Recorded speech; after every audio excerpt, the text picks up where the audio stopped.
You are standing on the site of an Indian village, long since deserted. The only visible remains are the mounds of earth in the field before you. If you could have been here some 1,500 years ago, you would have found this a busy place.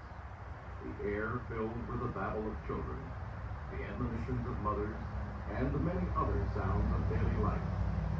The scene might have been somewhat like that in this painting. The people are busy tending their small patches of corn and beans. They depended heavily on their harvest, or a poor one meant a long, hungry winter.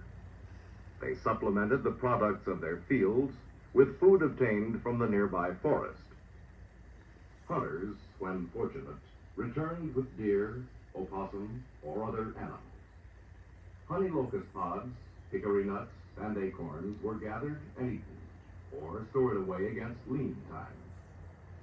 The Indians were out of doors much of the time, cooking, making tools and utensils, and working at their everyday household tasks.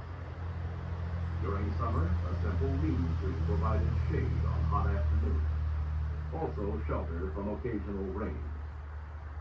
When nights grew cold, they moved into snug houses built of poles and interwoven branches, plastered with mud, to provide protection against the weather. The structure in the left background of the painting is a charnel house under construction. After its completion, the bodies of the dead were burned in a small pit beneath the pole frame. Sometimes the bodies were first exposed to the weather for a time, and only the bones brought to be cremated. After a time, the whole structure itself was burned.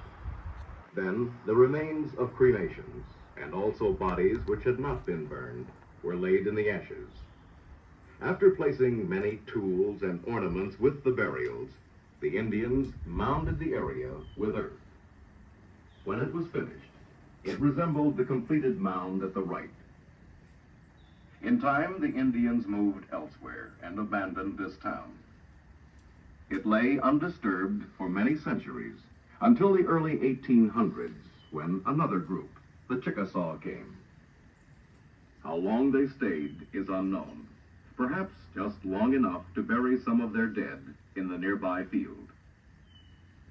The latest chapter of the village's history was written in the late 1940s, when archaeologists of the National Park Service excavated the mounds and laid bare the remains of the houses.